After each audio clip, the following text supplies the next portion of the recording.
Picture standing beneath a fortress in the high Andes, where polygonal stones weighing over 100 tons fit together so perfectly that a piece of paper cannot pass between their joints. Across the world on a small Mediterranean island, massive limestone boundaries rise from the earth, built by a culture that left behind no written records before completely vanishing. In the Middle East, towering retaining walls rest on foundation blocks the size of modern buildings, challenging our understanding of ancient engineering. All around the globe, archaeological discoveries like these are not just impressive, they are completely baffling. They feature stones so vast and precisely shaped that they seem to defy the capabilities of the civilizations we think built them. Yet, they are real, physical monuments you can visit and touch, mapped and studied by experts for decades. Despite all our modern technology and exhaustive research, the explanations for how these specific megalithic walls were constructed continue to fall short. In this video, we are diving into 10 such mysteries, from ancient island seawalls built on coral reefs to immense defensive perimeters guarding hilltop palaces. We will look at the verified evidence found at each site. We will explore the history behind the discoveries, the scale and complexity of the mortarless stonework involved, and why so many questions remain unanswered today. And if you want to keep exploring the hidden chapters of human history alongside us, make sure to subscribe for new deep dives every week. Now grab a snack, sit back, and relax, because we are about to explore 10 of the most massive unexplained megalithic walls on Earth.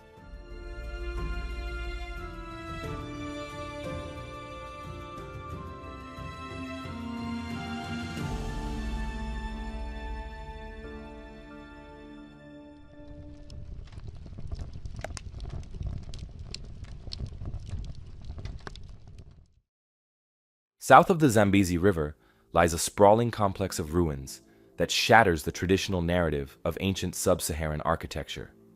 Rising from the grassy plateau of modern-day Zimbabwe, where dry winds sweep across the savanna, are the remains of a massive stone city that once housed up to 18,000 people.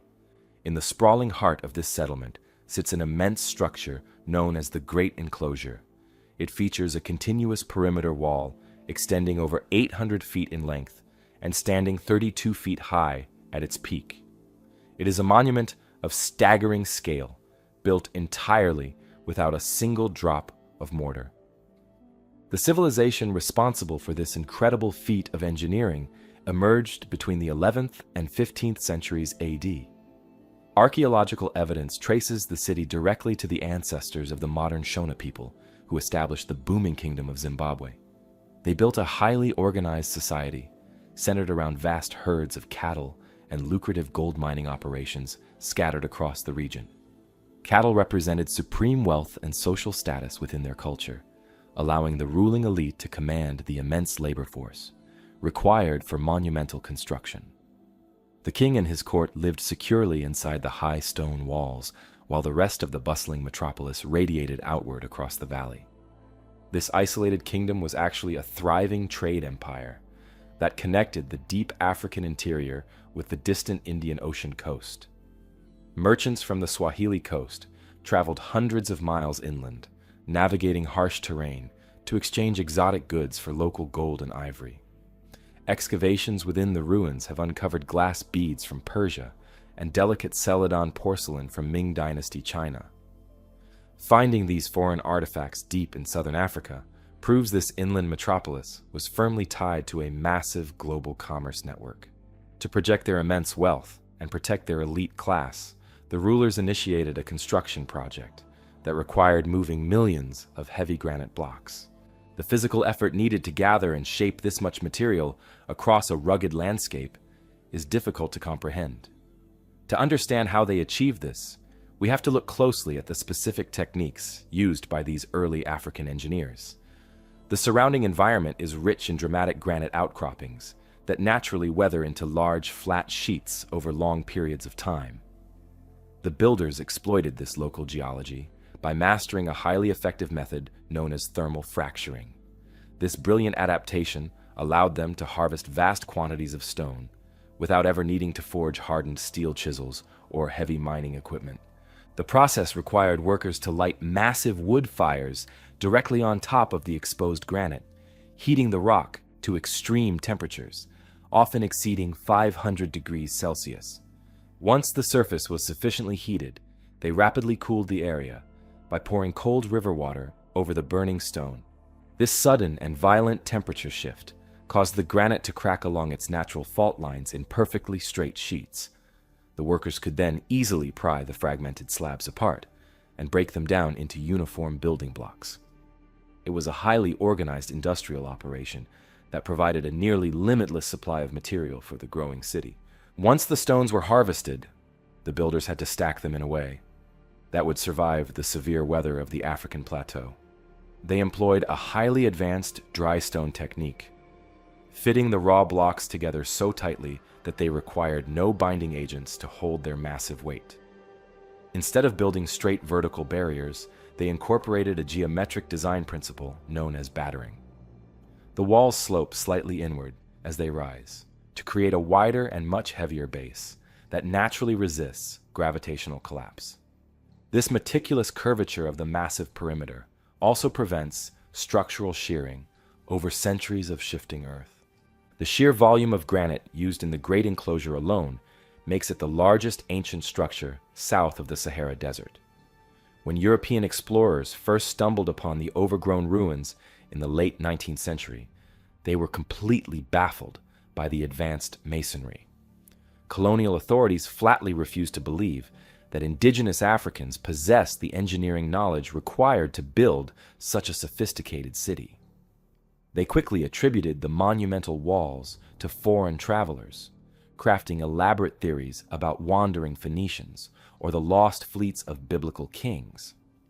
This historical suppression effectively erased the true builders from global textbooks for decades in an attempt to justify colonial rule. Early explorers even created organizations specifically tasked with looting the site for gold, actively destroying stratigraphic evidence that pointed to local origins in the process. The turning point for the city finally came in 1929, when British archaeologist Gertrude Caton Thompson arrived to conduct the first rigorous scientific excavation. She ignored the heavily looted upper areas and systematically dug beneath the massive stone foundations to analyze the deepest untouched layers of the settlement. She needed to look at the foundational artifacts that the original builders left behind in the soil before the massive walls were ever erected. By examining the stratigraphy and comparing the unearthed artifacts to local cultural tools, she found absolutely zero evidence of foreign intervention. Her published findings definitively proved the Shona origins of the site and dismantled the colonial narrative entirely. She faced heavy political backlash from the ruling establishment of her era for daring to credit the indigenous population with such architectural brilliance. Yet her meticulous fieldwork holds up today, standing as a landmark moment in modern archaeology. She solved the mystery of who built the walls, but other questions about the site remain completely unanswered. Inside the Great Enclosure stands a solid 33-foot-tall conical tower made of meticulously laid granite blocks. It has no doors, no windows, and no internal chambers to indicate what it was actually used for. This solid mass of stone makes its true function a subject of intense academic debate among researchers today. Some have proposed that the tower and the surrounding curved walls align with specific astronomical events.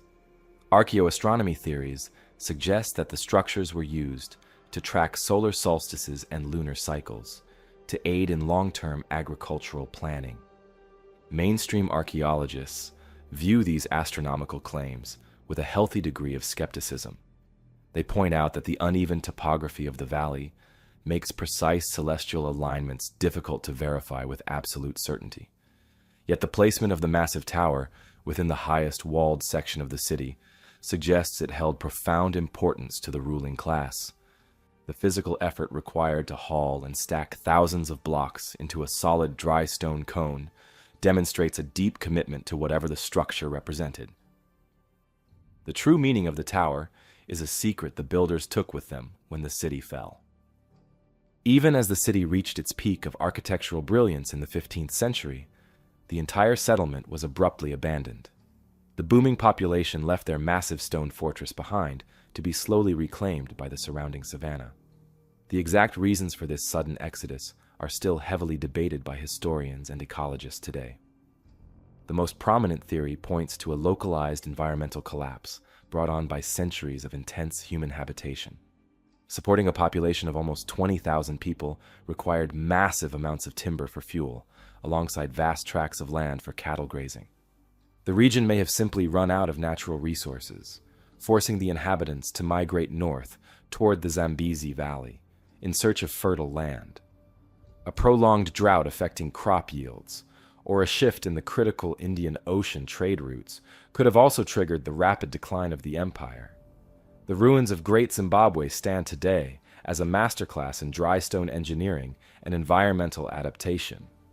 The Shona ancestors managed to turn raw geological features into a sprawling metropolis that has survived centuries of extreme weather. These massive walls prove that isolated cultures can engineer incredibly sophisticated structures, using nothing but the stone around them. But if these African builders mastered dry stone masonry through local necessity, how did an even older culture across the Mediterranean achieve the exact same structural feats?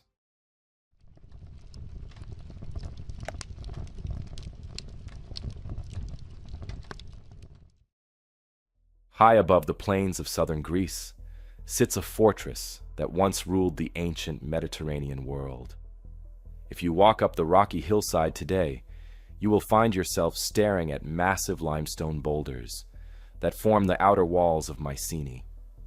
This was the stronghold of a highly militarized culture that dominated the region during the 13th century BC. The walls reach up to 24 feet thick in some places, rising aggressively against the steep and rugged terrain. The sheer size of the stones used to build these defenses challenges our basic understanding of what Bronze Age builders could actually achieve. The Mycenaeans were a wealthy and powerful people who controlled trade routes stretching far across the Aegean Sea. Their kings hoarded massive amounts of gold and precious goods inside their palaces, making them a prime target for rival factions. To protect their treasures, they needed a physical barrier that no invading army could easily breach. The builders who constructed this wall faced brutal working conditions, laboring in summer temperatures that frequently climbed over 35 Celsius. Despite the oppressive heat on the exposed rock, they managed to haul thousands of tons of local limestone up the mountain to fortify their capital. The construction technique on display here relies on raw weight and physical balance rather than precise geometric carving. The ancient engineers used unworked limestone boulders weighing several tons each, stacking them using only gravity and friction to hold them in place. They shaped the stones just enough to fit them against one another, leaving wide, irregular gaps throughout the entire defensive wall. To stabilize the massive structure, the builders wedged thousands of smaller limestone chunks into the spaces between the heavy boulders. This brilliant structural adaptation allowed the wall to absorb and disperse the severe seismic shocks that frequently rattle the Greek peninsula. Dragging these immense limestone blocks from the valleys up to the mountain peak required a massive and highly organized labor force. Mainstream archaeological consensus suggests the Mycenaeans relied on timber sleds, thick hemp ropes, and pure human muscle to move the stones. The logistics of feeding and directing thousands of workers on a cramped hillside present a staggering organizational hurdle for a society of that era. The physical friction of dragging boulders, weighing up to 20 tons up a rocky slope, pushes wooden sleds and natural fiber ropes to their absolute breaking point. Modern engineers, looking at the site, often struggle to model exactly how the builders negotiated the steep gradients required to reach the summit. The most famous feature of this defensive circuit is the Lion Gate, which serves as the primary entrance to the fortified citadel. This massive gateway is built from 4 solid blocks of stone that create an imposing threshold for anyone entering the city. The top horizontal stone weighs an estimated 20 tons and spans over 10 feet in length. Hoisting a block of that size and positioning it perfectly on top of the vertical doorposts demonstrates a highly sophisticated understanding of weight distribution. Resting directly above the doorway is a triangular gap, designed specifically to divert the crushing weight of the upper wall away from the entrance. Carved into this space are two massive lionesses resting their paws on an altar, projecting raw power to anyone approaching the gate. When classical Greeks living centuries later encountered these ruins, they could not comprehend how human hands could have erected such a massive barrier. The heavy engineering seemed completely disconnected from their own capabilities and the resources available during their time. They concluded that only the mythical Cyclopes possessed the strength to lift such massive weights, naming the style Cyclopean masonry in their honor. For hundreds of years, the site was treated more as a subject of myth than a physical reality of human history. The term Cyclopean is still used by archaeologists today to describe this specific style of massive unworked stone construction found across the Mediterranean. The early excavations, led by German businessman Heinrich Schliemann in the late 19th century, brought international attention back to the physical facts of the Mycenaean civilization. Schliemann dug deep into the site and unearthed immense treasures, proving the local myths of wealthy kings were grounded in absolute reality. Following his initial work, the Greek Ministry of Culture and modern archaeologists mapped the site extensively to strip away the myth and uncover the physical methods of the builders. They conducted deep geological surveys of the surrounding limestone quarries to trace the exact path the stones took from the earth to the fortress walls. This modern scientific approach finally began to shed light on the intense physical labor required to build the ancient stronghold. Beyond the visible perimeter walls, the Mycenaeans engineered a massive underground cistern, utilizing the exact same heavy masonry techniques. They carved a steep, descending tunnel deep into the bedrock to ensure the citadel had a secure water supply during times of siege. The walls of this subterranean passage are lined with heavy, roughly shaped limestone blocks that arch inward to form a stepped vault. Working with stones of this size in a cramped, dark tunnel environment introduces a completely new set of logistical hurdles for the ancient builders. The ability to manipulate heavy rocks underground without collapsing the surrounding earth showcases an engineering confidence that goes far beyond simple wall construction. As researchers spend more time analyzing the foundations of the citadel, some alternative perspectives regarding the timeline of construction have emerged.